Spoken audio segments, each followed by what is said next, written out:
사도행전 27장 27절부터 44절입니다.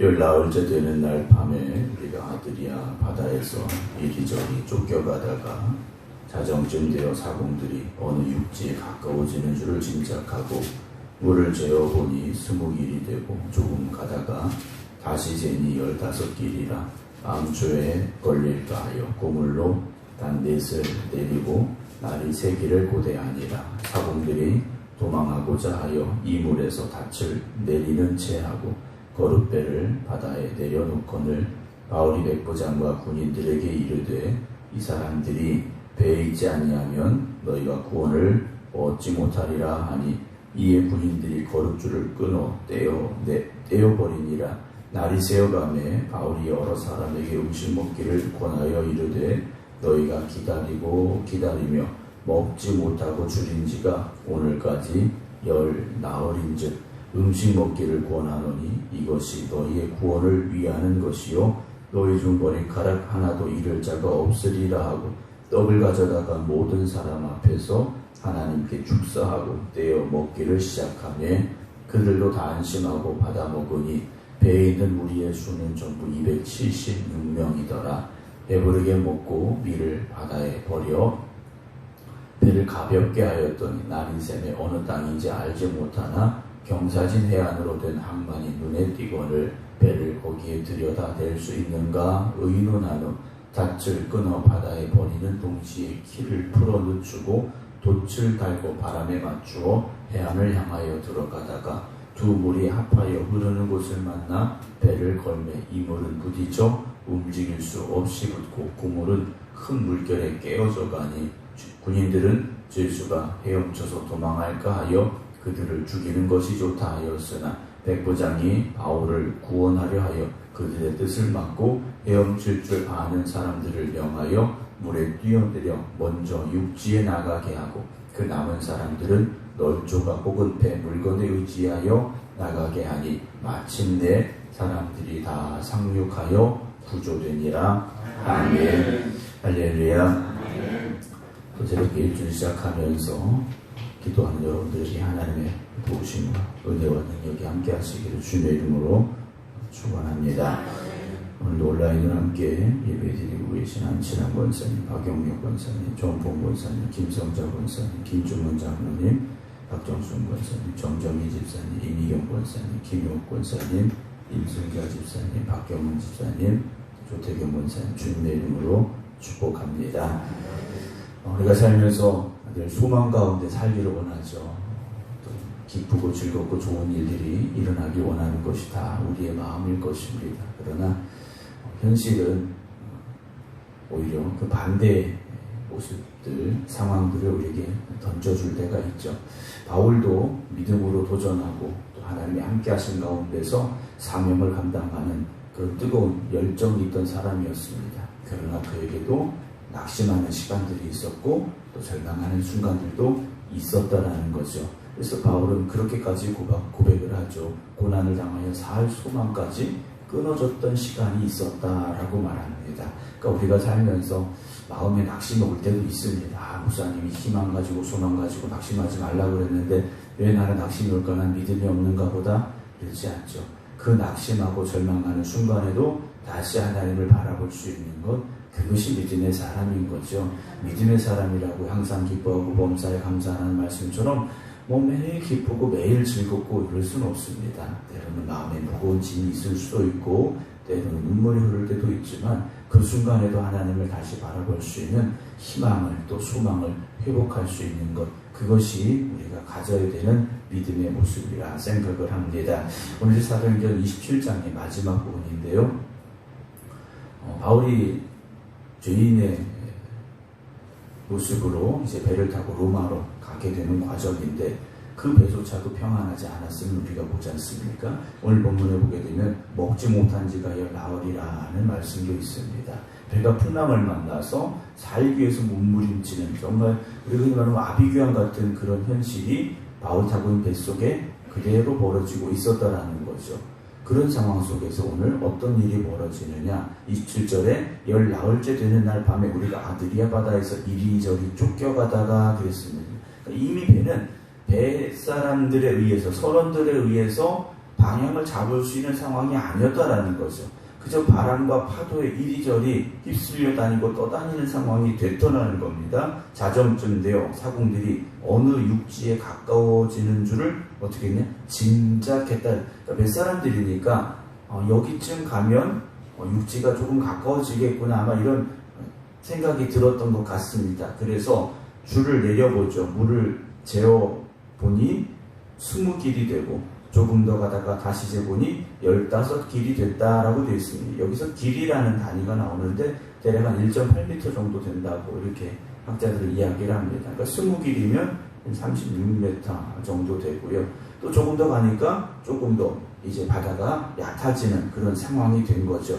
그러다 보니까 뱃사람들이 걱정이 된 겁니다. 바다가 이제 점점 얕아지니까, 육지가 가까워지니까 바닷속에 혹시 암초가 있지 않을까 해서 29절에 보면 고물로 배 뒤편에서 닷을 4개나 내렸다 그랬습니다. 이 배가 사실 작은 배가 아니라는 거죠. 큰 배였는데 닷을 4개를 내리고 그 배를 일단 멈춘 겁니다. 그래서 이 밤이 지나가기를 기다렸다라고 되어 있습니다. 그 밤이 어떤 밤이었을까? 이미 지나왔던 폭풍우 속에 있었던 밤들처럼 초조한 밤이었을 것이고 불안한 밤이었을 것입니다. 그러나 그들이 기다리는 건 뭡니까? 그래도 해가 뜨기를 기다리고 있다는 거죠. 이 칠흑 같은 어둠이 아니라 조그마한 빛이라도 비추어 올 수 있는 그 새벽을 지금 그들이 기다리고 있다는 겁니다. 오늘 우리 인생이 그냥 어찌 보면 막연히 기다려야만 되는 상황일 수도 있습니다. 내가 무엇인가 해볼 수 없는, 내 힘으로 뭔가 아무것도 할 수 없는, 그래서 그냥 어찌 보면 두 손 놓고 기다려야만 되는 상황일 수도 있다는 거죠. 그러나 하나님은 그 순간도 일하고 계심을 믿으시기 바랍니다. 아침에 해가 뜨는 것, 이건 누가 하시는 겁니까? 하나님이 하시는 거지 않습니까? 우리가 뭐 돈을 내고 하루 해를 빌리는 것도 아니고, 누가 해를 띄워주는 것도 아니고, 하나님이 뜨게 하시지 않습니까? 오늘 우리가 혹시나 인생의 어둠 속에 있다 할지라도 하나님께서 여러분들을 위하여 새로운 날을 주시고 새로운 태양을 허락하여 주실 줄로 믿으시기 바랍니다. 이렇게 날이 새길 기다리는데 30절에 이 배 타고 있던 사공들이, 즉 선원들이 도망할 생각을 합니다. 이 사람들은 뱃사람들이에요. 그러니까 배가 어떻게 될지를 뻔히 알고 있는 사람들이라는 겁니다. 이런 풍랑을 이미 만났던 경험도 있었을 것이고요. 그래서 이들이 생각을 하고 뭘 하느냐? 이 물에서 닻을 내리는 채 하고, 배 뒤편에다가 이 닻을 4개를 내렸는데, 앞쪽에도 좀 닻을 내리자, 아마 이들이 그렇게 이야기를 한 것 같아요. 그리고 배 앞쪽으로 가서 닻을 내리는 척 하면서 뭘 했느냐? 거룻배를 바다에 내려놓았습니다. 거룻배는 어떤 배냐면 우리 말로 표현하면 그냥 나룻배입니다. 그러니까 노를 저어서 가는 그 조그만 배예요. 그 구조선이나 아니면은 육지를 가야 되는데 바다가 얕아서 큰 배가 가까이 갈 수 없을 때 작은 배를 내려서 이제 이동하는 그런 조그만 배가 앞쪽에 달려 있었던 것 같은데, 그걸 바다에 내려놓기 시작하는 겁니다. 이걸 31절에 바울이 보고 백부장과 군인들에게 이르되 이 사람들이 배에 있지 아니면 너희가 구원 얻지 못하리라. 바울이요, 죄인의 모습으로 그 배를 탔는데, 죄인의 신분으로 그 배를 탔는데 이제는 어떤 상황이 됐느냐? 뱃사람들 뿐만 아니라 그 배에 타고 있던 모든 사람들에게 명령하는 위치가 됐다라는 거죠. 어떻게 이렇게 됐느냐? 그 배를 타고 있는 동안 뱃사람들이 어떻게 하는지 기술을 익혔느냐? 이게 아니죠. 바울은 기도하는 사람이었고 믿음의 사람이었고요, 하나님이 함께 하시는 사람이었는데, 그 바울이 이 배를 지금 이끌어가는 선장과 같은 역할을 하고 있다는 거죠. 여러분, 우리가 어느 날이든지 어디에서든지 항상 기도하시고 믿음으로 하나님의 도우심을 구하시기 바랍니다. 우리는 어느 곳에서든지 끌려가는 사람이 아니라 영적으로 사람들을 이끌어갈 수 있는 지도자들이 되어져야 됩니다. 내가 어떻게 무슨 능력이 있어서 그럴 수 있을까? 기도하고 믿음으로 나아가면 하나님께서 함께 하시고, 하나님께서 함께 하시는 사람은 세상의 사람들을 이끌어가는 사람들이 될 수 있기 때문입니다. 그래서 바울이 말하는 게 뭡니까? 저 뱃사람들 저 배 타고 가버리면 이 배에 선원들이 하나도 안 남는데 그러면 이 배는 어떻게 되겠는가? 저 사람들 꼭 필요하다. 그랬더니 군인들이 이 뱃줄을 끊어서 떼어 버리죠. 그 작은 배를 그냥 떠나 보내버린 겁니다.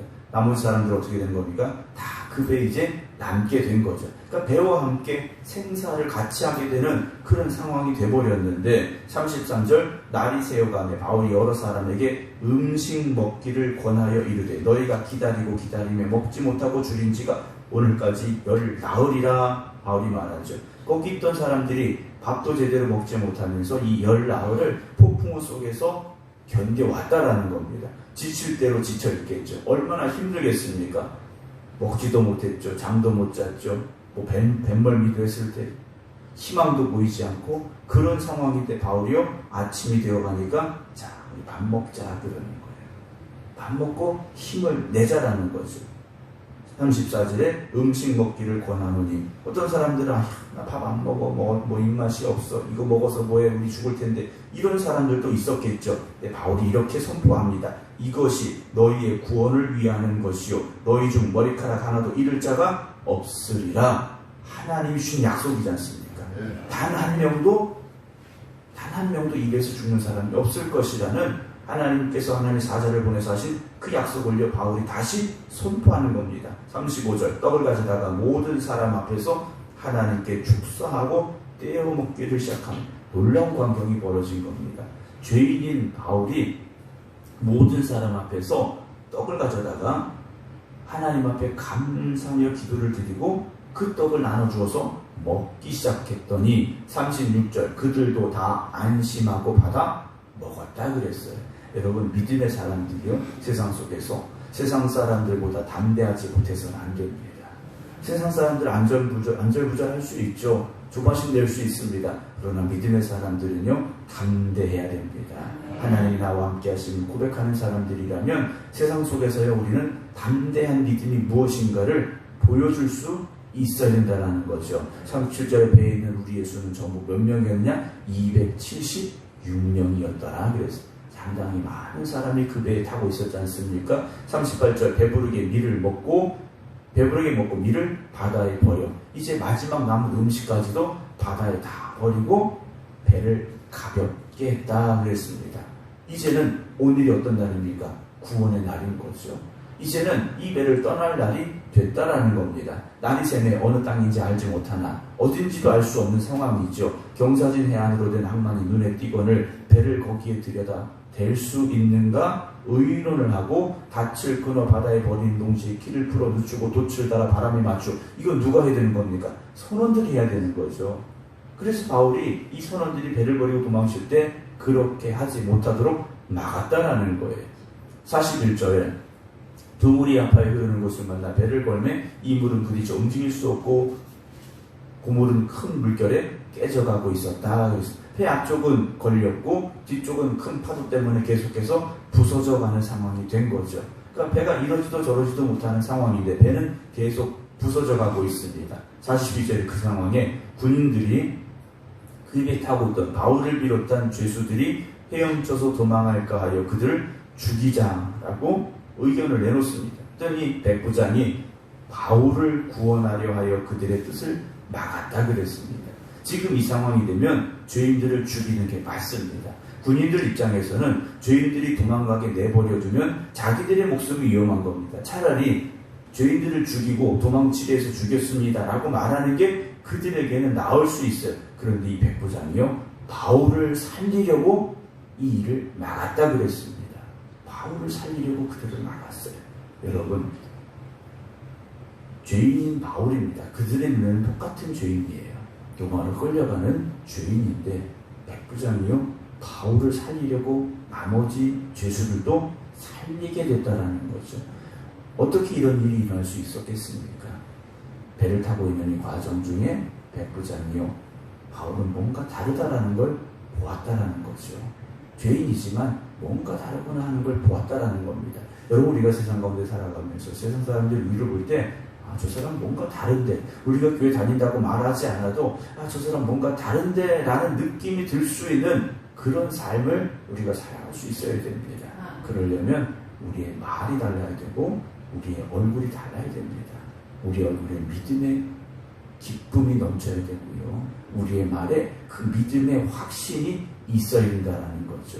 세상이 얼마나 힘들고 어렵습니까? 우리도 똑같이 세상 참 힘들다, 뭐 어떻게 먹고 사냐, 이런 말 하는 것이 아니라 우리 입에서 믿음의 말이 나오고 우리 얼굴에서 그 믿음의 기쁨이 넘쳐날 수 있기를 주님의 이름으로 축원합니다. 백부장이 제수들을 살리죠. 그래서 헤엄칠 줄 아는 사람 먼저 보내고 나머지 사람들은 나무 조각이나 또 배 물건에 의해서 다 육지에 상륙을 하고 구조가 되었던, 그래서 배 타고 있던 276명이 하나님의 사자 바울에게 말했던 그대로 한 명도 상하지 않냐고 모두 다 안전하게 구원받는 역사가 그곳에 일어났음을 보게 됩니다. 사랑하는 성도 여러분, 오늘도 우리 앞에 절망의 바다가 놓여질 수 있습니다. 우리가 감당할 수 없는 폭풍우가 몰려올 수도 있습니다. 그러나 여러분, 믿음의 소망을 잃지 마시기 바랍니다. 그리고 절망하는 세상의 사람들에게 바울처럼 믿음의 소망과 희망을 선포하시기 바랍니다. 그래서 여러분들이 세상에 희망을 주고 세상에 생명을 주는 귀한 사명을 감당하는 오늘 하루가 되시기를 주님의 이름으로 축원합니다. 기도하겠습니다. 하나님께서 바울과 함께 하셨고 그 바울을 통하여 배에 타고 있던 276명의 생명을 안전하게 구원하신 과정을 우리가 말씀을 통하여 보게 됩니다. 오늘도 우리가 살아가는 이 삶은 여전히 폭풍과 몰아칩니다. 칠흑 같은 어둠이 있습니다. 내 힘으로는 앞으로 전진할 수 없는 상황입니다. 그래서 여전히 우리도 절망하고 낙심할 수밖에 없습니다. 하지만 오늘도 하나님께서 우리에게 말씀하시고 하나님이 우리와 함께하고 계시고 하나님이 우리의 도움과 능력이 되심을 고백하게 하여 주시옵사오니 오늘 이 하루도 믿음으로 도전하게 하시고 믿음으로 승리케 하여 주시옵소서. 우리의 마음속에 기쁨이 있게 하시고 소망이 있게 하여 주시어서 세상에 나아가서도 절망 속에 좌절하는 이들에게, 하나님을 알지 못하는 이들에게 믿음의 고백을 할 수 있는 저희들, 그리고 하나님이 함께 하십니다 선포할 수 있는 저희들 되게 하여 주시옵소서. 주님께서 오늘도 저희들 이 성전에서 기도하게 하시고 각자의 믿음의 제단 앞에서 기도하게 하여 주시옵사오니 오늘도 간절한 기도 위에 하나님 응답하여 주시옵소서. 오늘도 하늘의 문을 열어 주시옵시고 세상의 문을 열어 주시옵소서. 이제는 우리 주 예수 그리스도의 은혜와 아버지 하나님의 무한하신 사랑하심과 성령님의 감동 감화 역사하심이 주님 앞에 나와 기도드리는 우리 모든 성도들 위해 이제부터 영원토록 함께 하시기를 간절히 축원하옵나이다. 아멘.